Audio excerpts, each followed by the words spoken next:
Buongiorno, buona domenica. Oggi facciamo una bella tagliatella, paglia e fieno con pancetta, carne macinata, prosciutto cotto, piselli. Sì, sono più di pasta, ho fatto 2 litri di besciamella perché mi piace bella da venire su fuso.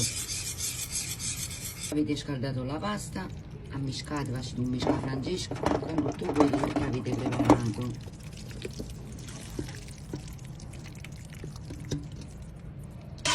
Poi l'avete sistemato tanto bello in una placca, ci ha ripagato il resto del sugo,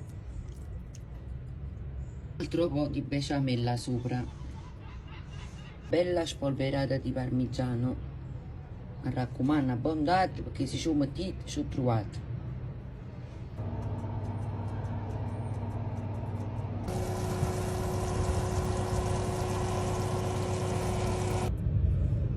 Mentre è pronto, mamma si pure e mi riposo. Buona domenica e buon appetito a tutti quanti.